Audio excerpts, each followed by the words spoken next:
بسم الله الرحمن الرحيم. الحمد لله الذي أنزل على عبده الكتاب ولم يجعل له عوجا قيما لينذر بأسا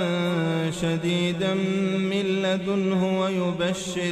ويبشر المؤمنين الذين يعملون الصالحات أن لهم أجرا حسنا ماكثين فيه أبدا وينذر الذين قالوا اتخذ الله ولدا ما لهم به من علم ولا لآبائهم كبرت كلمة تخرج من أفواههم إن يقولون إلا كذبا فلعلك باخع نفسك على آثارهم إن لم يؤمنوا بهذا الحديث أسفا إنا جعلنا ما على الأرض زينة لها لنبلوهم أيهم أحسن عملا وإنا لجاعلون ما عليها صعيدا جرزا أم حسبت أن أصحاب الكهف والرقيم كانوا من آياتنا عجبا إذ أوى الفتية إلى الكهف فقالوا ربنا آتنا من لدنك رحمة وهيئ لنا من أمرنا رشدا فضربنا على آذانهم في الكهف سنين عددا ثم بعثناهم لنعلم أي الحزبين أحصى لما لبثوا أمدا نحن نقص عليك نبأهم بالحق إنهم فتية آمنوا بربهم وزدناهم هدى وربطنا على قلوبهم إذ قاموا فقالوا ربنا رب السماوات والأرض لن ندعو من دونه إلها لقد قلنا إذا شططا هؤلاء قومنا اتخذوا من دونه آلهة لولا يأتون عليهم بسلطان بين فمن أظلم ممن افترى على الله كذبا وإذا اعتزلتموهم وما يعبدون إلا الله فأووا إلى الكهف ينشر لكم ربكم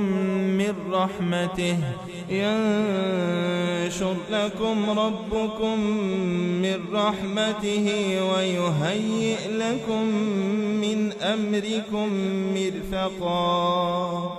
وترى الشمس إذا طلعت تزاور عن كهفهم ذات اليمين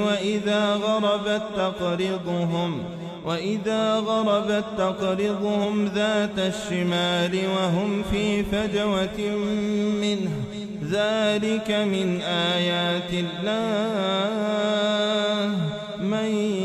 يهد الله فهو المهتد ومن يضلل فلن تجد له وليا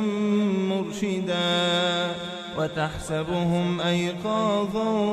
وهم رقود ونقلبهم ذات اليمين وذات الشمال وكلبهم باسط ذراعيه بالوصيد لو اطلعت عليهم لوليت منهم فرارا ولملئت منهم رعبا وكذلك بعثناهم ليتساءلوا بينهم قال قائل منهم كم لبثتم قالوا لبثنا يوما أو بعض يوم قالوا ربكم أعلم بما لبثتم فابعثوا أحدكم بورقكم هذه إلى المدينة فلينظر أيها أزكى طعاما فليأتكم برزق منه وليتلطف ولا يشعرن بكم أحدا إنهم إن يظهروا عليكم يرجموكم أو يعيدوكم في ملتهم ولن تفلحوا إذا أبدا وكذلك أعثرنا عليهم ليعلموا أن وعد الله حق وأن الساعة لا ريب فيها إذ يتنازعون بينهم أمرهم فقالوا بنوا عليهم بنيانا ربهم أعلم بهم قال الذين غلبوا على أمرهم لنتخذن عليهم مسجدا سيقولون ثلاثة رابعهم كلبهم ويقولون خمسة سادسهم كلبهم رجما بالغيب ويقولون سبعة وثامنهم كلبهم قل ربي أعلم بعدتهم ما يعلمهم إلا قليل فلا تمار فيهم إلا مراء ظاهرا ولا تستفت فيهم منهم أحدا ولا تقولن لشيء إني فاعل ذلك غدا إلا أن يشاء الله واذكر ربك إذا نسيت وقل عسى أن يهديني ربي لأقرب من هذا رشدا ولبثوا في كهفهم 300 سنين وازدادوا 9 قل الله أعلم بما لبثوا له غيب السماوات والأرض أبصر به وأسمع ما لهم من دونه من ولي ولا يشرك في حكمه أحدا واتل ما أوحي إليك من كتاب ربك لا مبدل لكلماته ولن تجد من دونه ملتحدا واصبر نفسك مع الذين يدعون ربهم بالغداة والعشي يريدون وجهه ولا تعد عيناك عنهم تريد زينة الحياة الدنيا ولا تطع من أغفلنا قلبه عن ذكرنا واتبع هواه وكان أمره فرطا وقل الحق من ربكم فمن شاء فليؤمن ومن شاء فليكفر إنا أعتدنا للظالمين نارا أحاط بهم سرادقها وإن يستغيثوا يغاثوا بماء كالمهل يشوي الوجوه بئس وبئس الشراب وساءت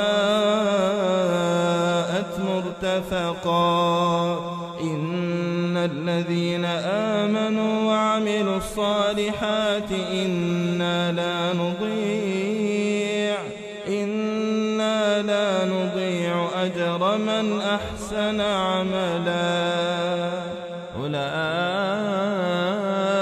لهم جنات عدن تجري من تحتهم الأنهار يحلون فيها من أساور من ذهب ويلبسون ثيابا خضرا من سندس واستبرق متكئين فيها على الأرائك نعم الثواب وحسنت مرتفقا واضرب لهم مثل الرجلين جعلنا لأحدهما جنتين من أعناب وحففناهما بنخل وجعلنا بينهما زرعا كلتا الجنتين آتت أكلها ولم تظلم منه شيئا وفجرنا خلالهما نهرا وكان له ثمر فقال لصاحبه وهو يحاوره أنا أكثر منك مالا وأعز نفرا ودخل جنته وهو ظالم لنفسه قال ما أظن أن تبيد هذه أبدا وما أظن الساعة قائمة ولئن رددت إلى ربي لأجدن خيرا منها منقلبا قال له صاحبه وهو يحاوره أكفرت بالذي خلقك من تراب ثم من نطفة ثم سواك رجلا لكن هو الله ربي ولا أشرك بربي أحدا ولولا إذ دخلت جنتك قلت ما شاء الله لا قوة إلا بالله إن ترني أنا أقل منك مالا وولدا فعسى ربي أن يؤتيني خيرا من جنتك ويرسل عليها حسبانا من السماء فتصبح صعيدا زلقا أو يصبح ماؤها غورا فلن تستطيع له طلبا وأحيط بثمره فأصبح يقلب كفيه على ما أنفق فيها وهي خاوية على عروشها ويقول يا ليتني لم أشرك بربي أحدا ولم تكن له فئة ينصرونه من دون الله وما كان منتصرا هنالك الولاية لله الحق هو خير ثوابا وخير عقبا واضرب لهم مثل الحياة الدنيا كماء إن أنزلناه من السماء فاختلط به نبات الأرض فأصبح هشيما تذروه الرياح وكان الله على كل شيء مقتدرا. المال والبنون زينة الحياة الدنيا والباقيات الصالحات خير عند ربك ثوابا وخير أملا. ويوم نسير الجبال وترى الأرض بارزة وحشرناهم فلم نغادر منهم أحدا وعرضوا على ربك صفا لقد جئتمونا كما خلقناكم أول مرة بل زعمتم أن لن نجعل لكم موعدا. ووضع الكتاب فترى المجرمين مشفقين مما فيه ويقولون يا ويلتنا ما لهذا الكتاب لا يغادر صغيرة ولا كبيرة إلا أحصاها ووجدوا ما عملوا حاضرا ولا يظلم ربك أحدا. وإذ قلنا للملائكة اسجدوا لآدم فسجدوا إلا إبليس كان من الجن ففسق عن أمر ربه أفتتخذونه وذريته أولياء من دوني وهم لكم عدو بئس للظالمين بدلا. ما أشهدتهم خلق السماوات والأرض ولا خلق أنفسهم وما كنت متخذ المضلين عضدا. ويوم يقول نادوا شركائي الذين زعمتم فدعوهم فلم يستجيبوا لهم وجعلنا بينهم موبقا. ورأى المجرمون النار فظنوا أنهم مواقعوها ولم يجدوا عنها مصرفا. ولقد صرفنا في هذا القرآن للناس من كل مثل وكان الإنسان أكثر شيء جدلا. وما منع الناس أن يؤمنوا إذ جاءهم الهدى ويستغفروا ربهم إلا أن تأتيهم سنة الأولين أو يأتيهم العذاب قبلا. وما نرسل المرسلين إلا مبشرين ومنذرين ويجادل الذين كفروا بالباطل ليدحضوا به الحق واتخذوا آياتي وما أنذروا هزوا. ومن أظلم ممن ذكر بآيات ربه فأعرض عنها ونسي ما قدمت يداه إنا جعلنا على قلوبهم أكنة أن يفقهوه وفي آذانهم وقرا وإن تدعهم إلى الهدى فلن يهتدوا إذا أبدا وربك الغفور ذو الرحمة لو يؤاخذهم بما كسبوا لعجل لهم العذاب بل لهم موعد لن يجدوا من دونه موئلا وتلك القرى أهلكناهم لما ظلموا وجعلنا لمهلكهم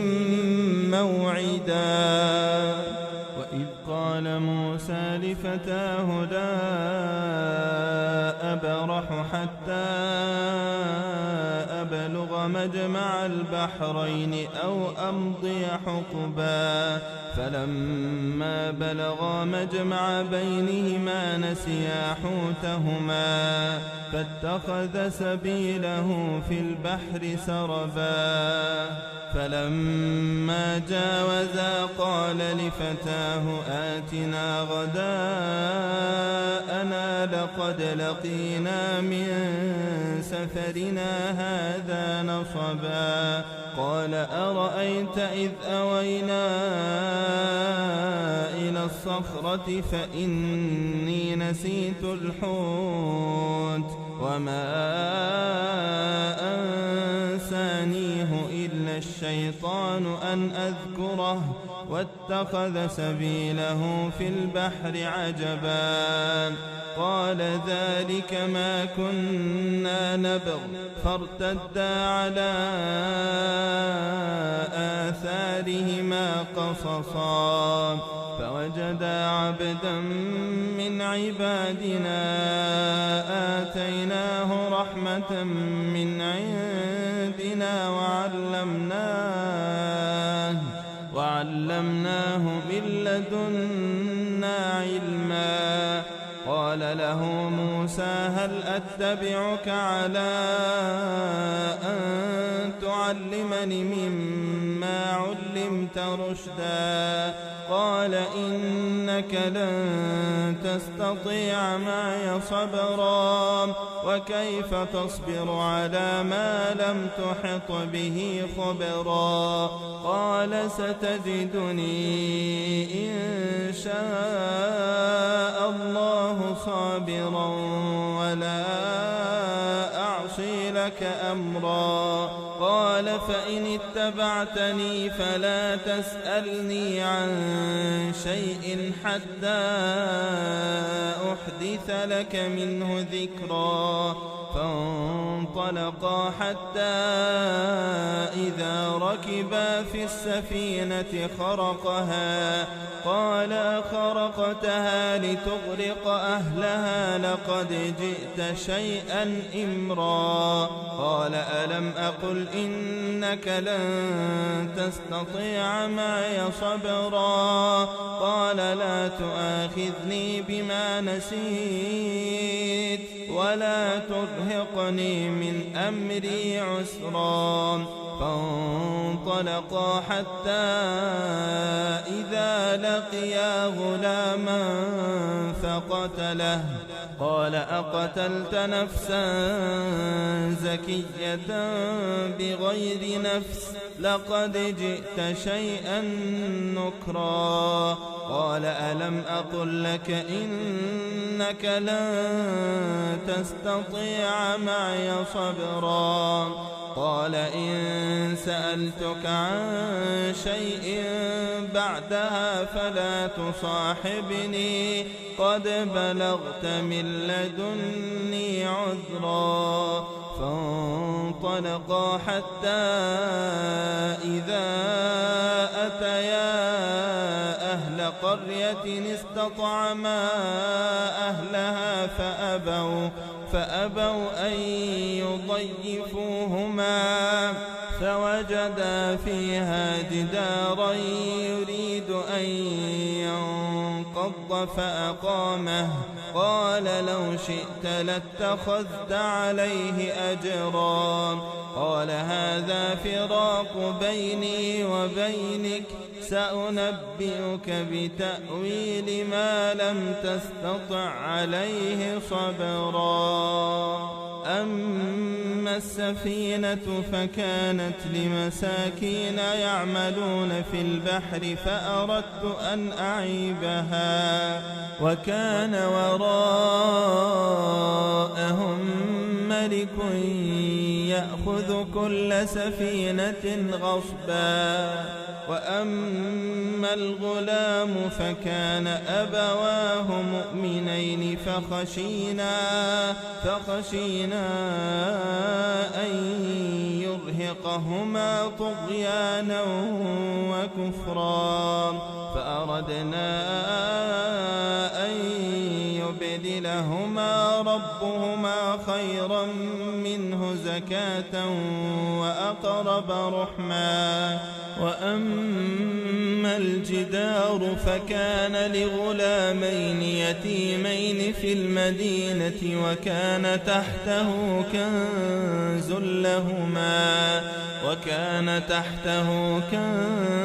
لهما وكان أبوهما صالحا فأراد ربك أن يبلغا أشدهما ويستخرجا كنزهما رحمة من ربك وما فعلته عن أمري ذلك تأويل ما لم تسطع عليه صبرا ويسألونك عن ذي القرنين قل سأتلو عليكم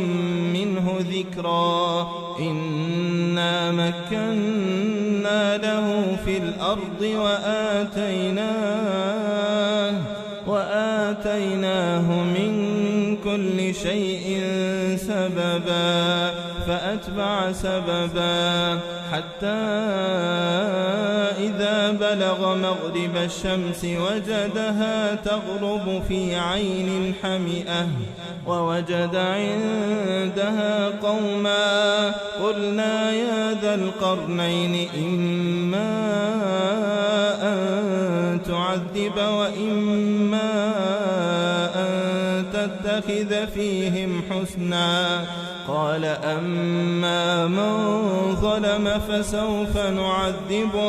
فسوف نعذبه ثم يرد إلى ربه فيعذبه عذابا نكرا وأما من آمن وعمل صالحا فله جزاء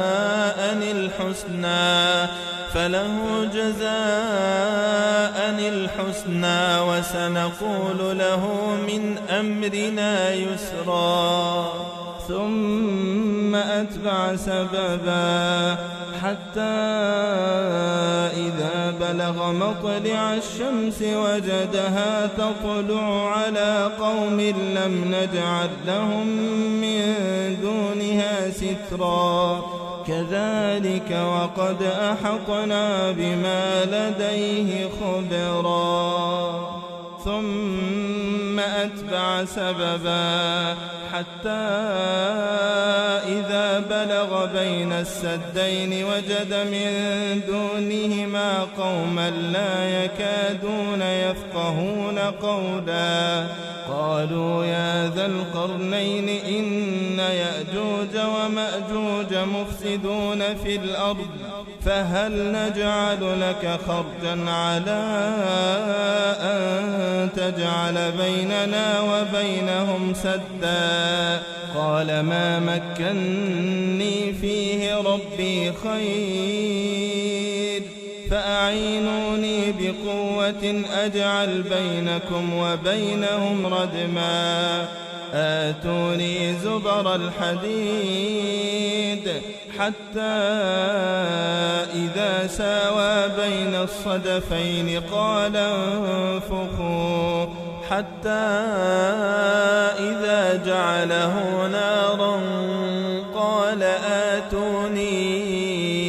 أفرغ عليه قطرا فما استطاعوا أن يظهروه وما استطاعوا له نقبا قال هذا رحمة من ربي فإذا جاء وعد ربي جعله دكاء وكان وعد ربي حقا وتركنا بعضهم يومئذ يموج في بعض ونفخ في الصور فجمعناهم جمعا وعرضنا جهنم يومئذ للكافرين عرضا الذين كانت أعينهم في غطاء عن ذكري وكانوا لا يستطيعون سمعا أفحسب الذين كفروا أن يتخذوا عبادي من دوني أولياء إنا أعتدنا جهنم للكافرين نزلا قل هل ننبئكم بالأخسرين أعمالا الذين ضل سعيهم في الحياة الدنيا وهم يحسبون أنهم يحسنون صنعا أولئك الذين كفروا بآيات ربهم ولقائه فحبطت أعمالهم فلا نقيم لهم يوم القيامة وزنا ذلك جزاؤهم جهنم بما كفروا واتخذوا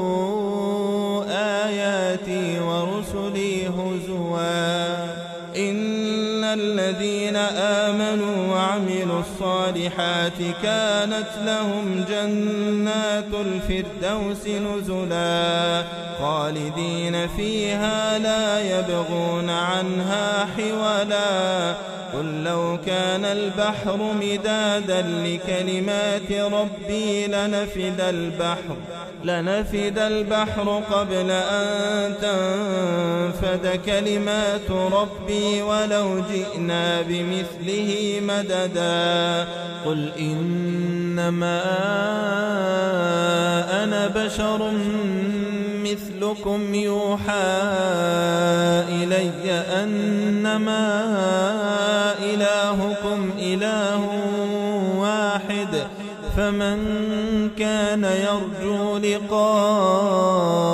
ربه فليعمل عملا صالحا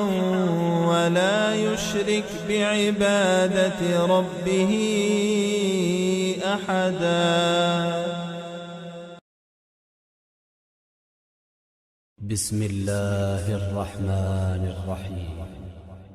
الحمد لله الذي أنزل على عبده الكتاب ولم يجعل له عوجا قيما لينذر بأسا شديدا من لدنه ويبشر المؤمنين الذين يعملون الصالحات أن لهم أجرا حسنا ماكثين فيه أبدا وينذر الذين قالوا اتخذ الله ولدا ما لهم به من علم ولا لآبائهم كبرت كلمة تخرج من أفواههم إن يقولون إلا كذبا فلعلك باخع نفسك على آثارهم إن لم يؤمنوا بهذا الحديث أسفا إنا جعلنا ما على الأرض زينة لها لنبلوهم أيهم أحسن عملا وإنا لجاعلون ما عليها صعيدا جرزا أم حسبت أن أصحاب الكهف والرقيم كانوا من آياتنا عجبا إذ أوى الفتية إلى الكهف فقالوا ربنا آتنا من لدنك رحمة وهيئ لنا من أمرنا رشدا فضربنا على آذانهم في الكهف سنين عددا ثم بعثناهم لنعلم أي الحزبين أحصى لما لبثوا أمدا نحن نقص عليك نبأهم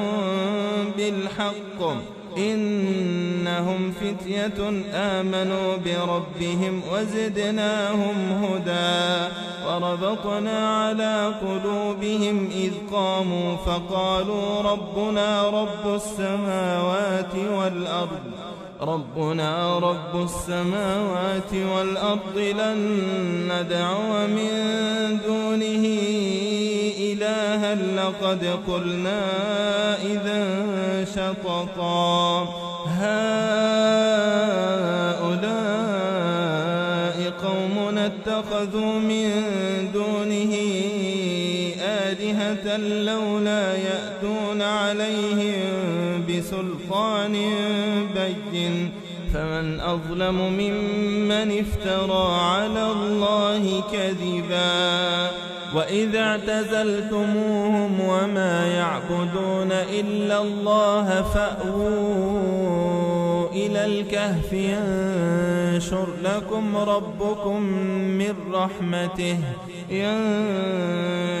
لكم ربكم من رحمته ويهيئ لكم من أمركم مرفقا وترى الشمس إذا طلعت تزاور عن كهفهم ذات اليمين وإذا غربت تقرضهم ذات الشمال وهم في فجوة منه ذلك من آيات الله من يهد الله فهو المهتد ومن يضلل فلن تجد له وليا مرشدا وتحسبهم أيقاظا وهم رقود ونقلبهم ذات اليمين وذات الشمال وكلبهم باسط ذراعيه بالوصيد لو اطلعت عليهم لوليت منهم فرارا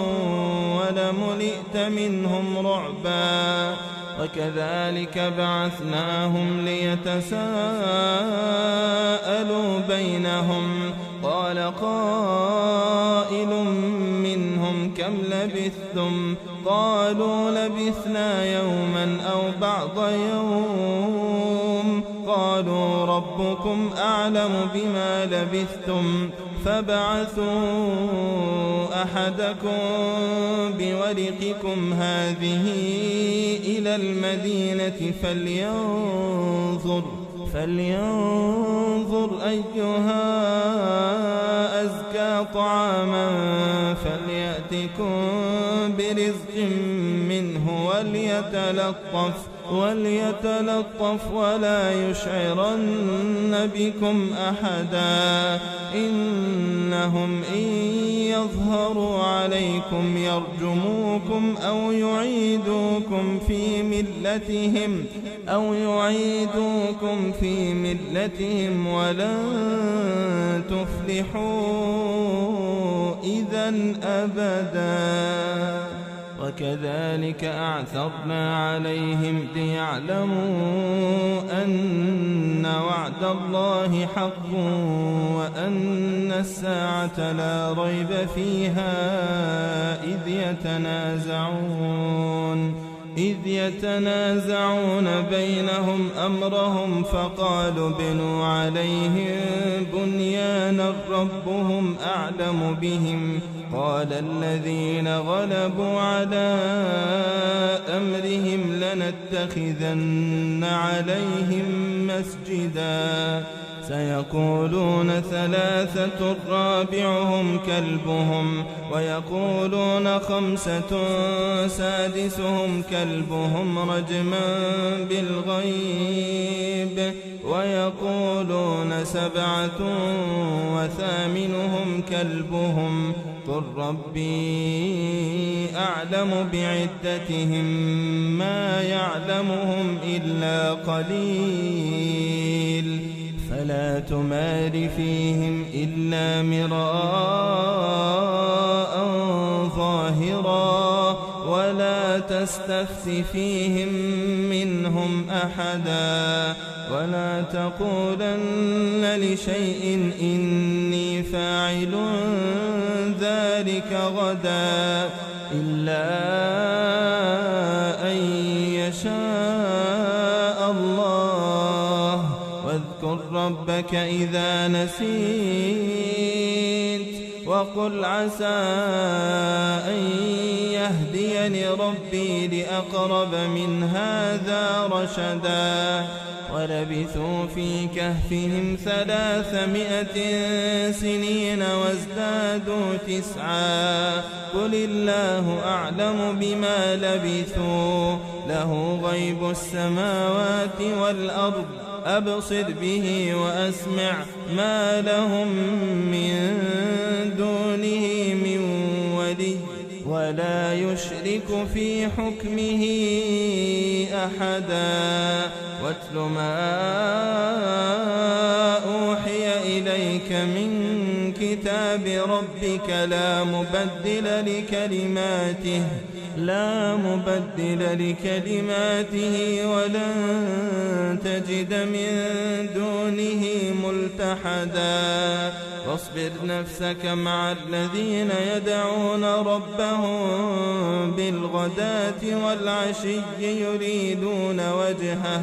ولا تعد عيناك عنهم تريد زينة الحياة الدنيا ولا تطع من أغفلنا قلبه عن ذكرنا واتبع هواه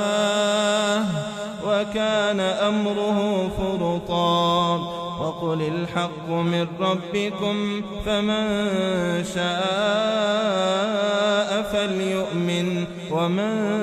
شاء فليكفر إنا أعتدنا للظالمين نارا أحاط بهم سرادقها وإن يستغيثوا يغاثوا بماء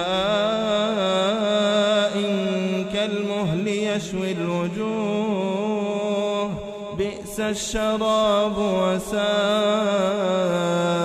مرتفقا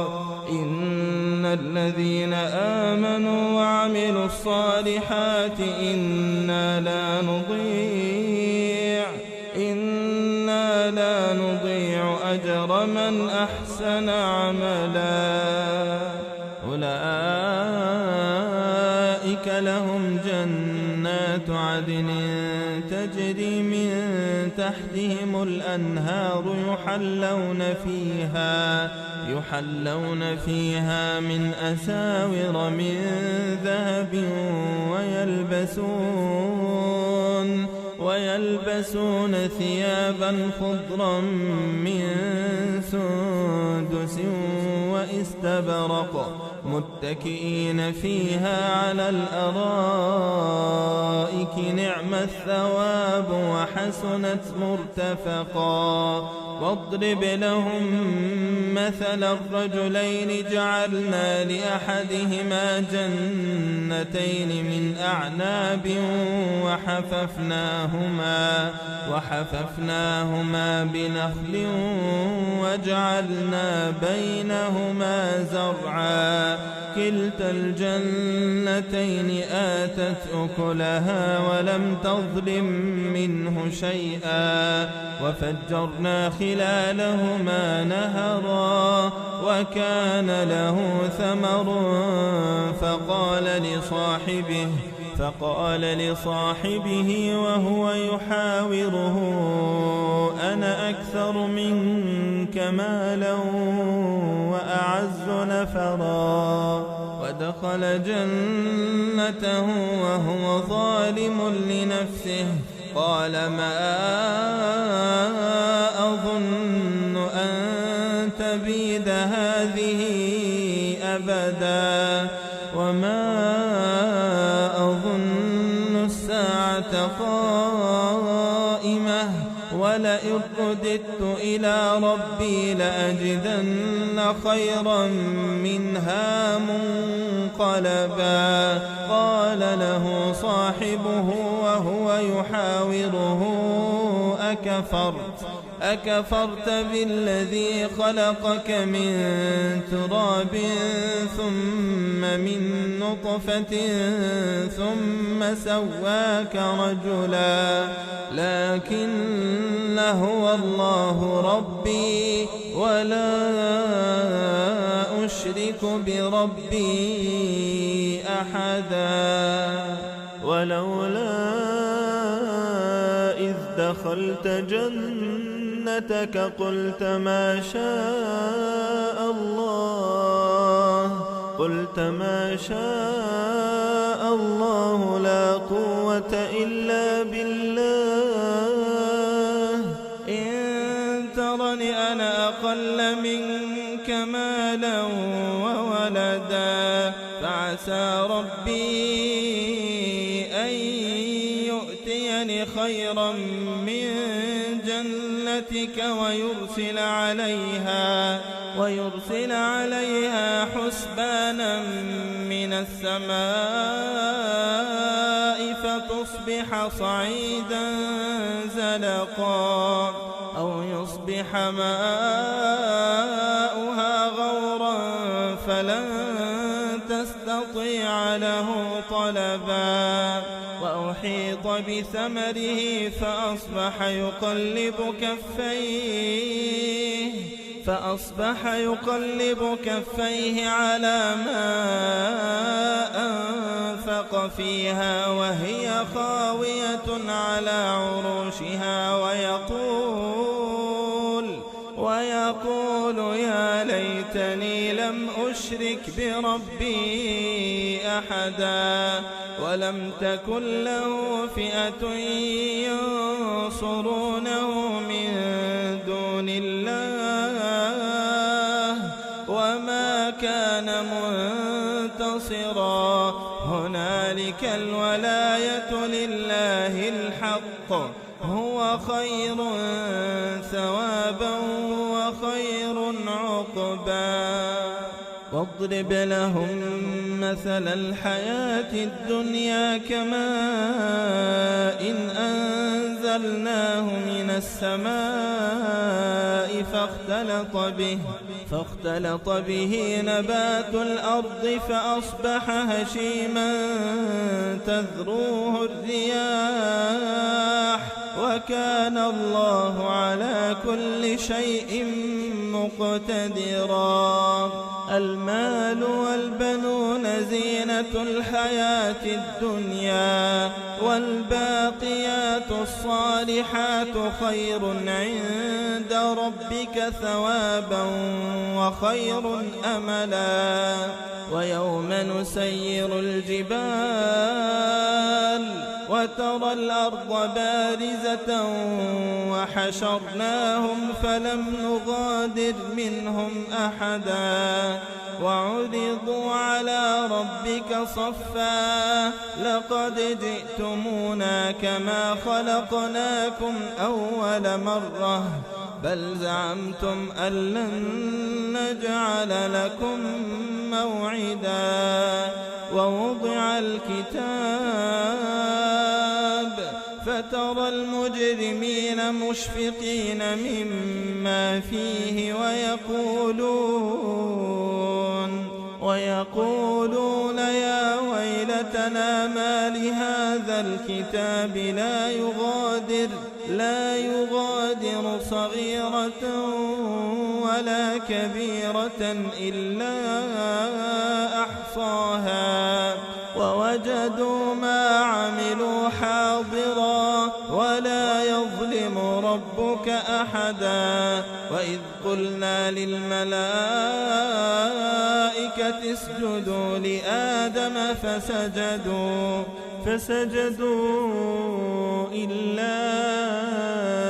إبليس كان من الجن ففسق عن أمر ربه أفتتخذونه وذريته أولياء من دوني وهم لكم عدو بئس للظالمين بدلا ما أشهدتهم خلق السماوات والأرض ولا خلق أنفسهم وما كنت متخذ المضلين عضدا ويوم يقول نادوا شركائي الذين زعمتم فدعوهم فلم يستجيبوا لهم وجعلنا بينهم موبقا ورأى المجرمون النار فظنوا أنهم مواقعوها ولم يجدوا عنها مصرفا ولقد صرفنا في هذا القرآن للناس من كل مثل وكان الإنسان أكثر شيء جدلا وما منع الناس أن يؤمنوا إذ جاءهم الهدى ويستغفروا ربهم إلا أن تأتيهم سنة الأولين أو يأتيهم العذاب قبلا وما نرسل المرسلين إلا مبشرين ومنذرين ويجادل الذين كفروا بالباطل ليدحضوا به الحق واتخذوا آياتي وما أنذروا هزوا ومن أظلم ممن ذكر بآيات ربه فأعرض عنها ونسي ما قدمت يداه إنا جعلنا على قلوبهم أكنة أن يفقهوه وفي آذانهم وقرا وإن تدعهم إلى الهدى فلن يهتدوا إذن أبدا وربك الغفور ذو الرحمة لو يؤاخذهم بما كسبوا لعجل لهم العذاب بل لهم موعد لن يجدوا من دونه موئلا وتلك القرى أهلكناهم لما ظلموا وجعلنا لمهلكهم موعدا وإذ قال موسى لفتاه لا أبرح حتى أبلغ مجمع البحرين أو أمضي حقبا فلما بلغا مجمع بينهما نسيا حوتهما فاتخذ سبيله في البحر سربا فلما جاوزا قال لفتاه آتنا غداءنا لقد لقينا من سفرنا هذا نصبا قال أرأيت إذ أوينا إلى الصخرة فإني نسيت الحوت وما أنسانيه إلا الشيطان أن أذكره واتخذ سبيله في البحر عجبا قال ذلك ما كنا نبغ فارتدا على آثارهما قصصا ووجدا عبدا من عبادنا آتيناه رحمة من عندنا وعلمناه من لدنا علما. قال له موسى هل أتبعك على أن تعلمني مما علمت رشدا؟ قال إنك لن تستطيع معي صبرا وكيف تصبر على ما لم تحط به خبرا؟ قال ستجدني إن شاء الله صابرا ولا أعصي لك أمرا. قال فإن اتبعتني فلا تسألني عن شيء حتى أحدث لك منه ذكرا. فانطلقا حتى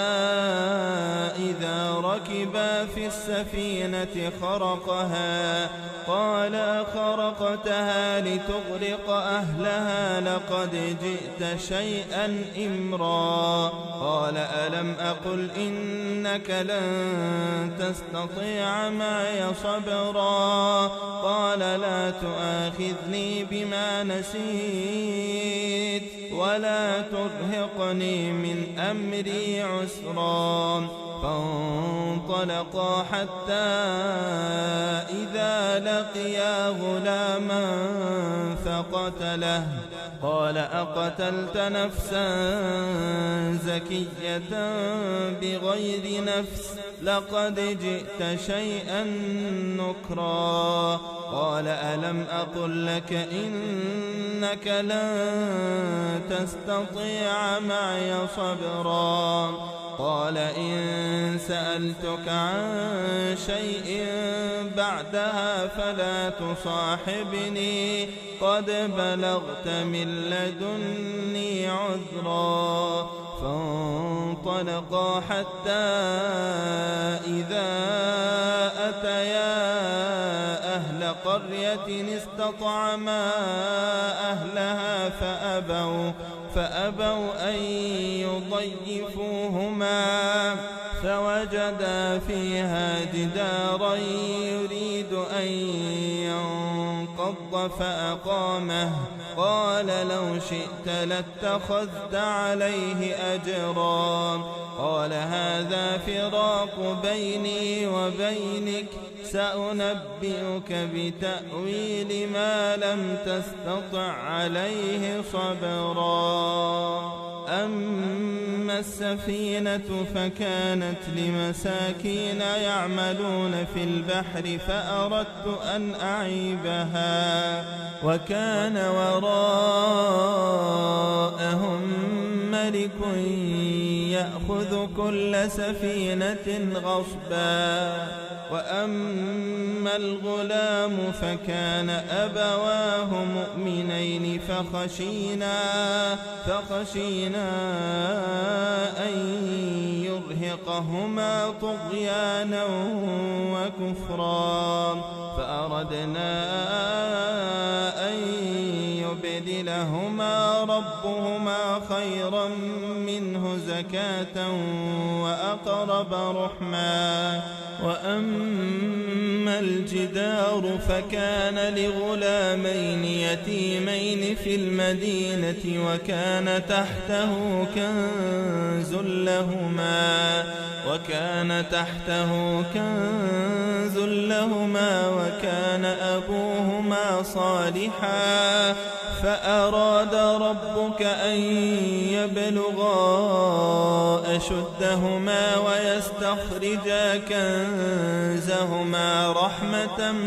من ربك وما فعلته عن أمري ذلك تأويل ما لم تسطع عليه صبرا. ويسألونك عن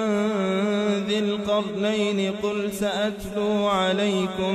منه ذكرا. إنا مكنا له في الأرض وآتيناه من كل شيء سببا فأتبع سببا حتى إذا بلغ مغرب الشمس وجدها تغرب في عين حمئة ووجد عندها قوما قلنا يا ذا القرنين إما أن تعذب وإما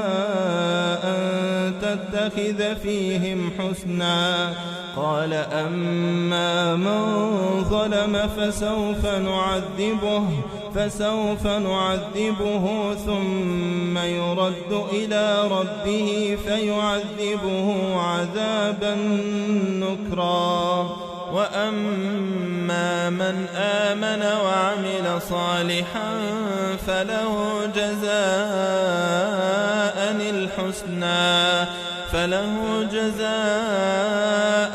الحسنى وسنقول له من أمرنا يسرا ثم أتبع سببا حتى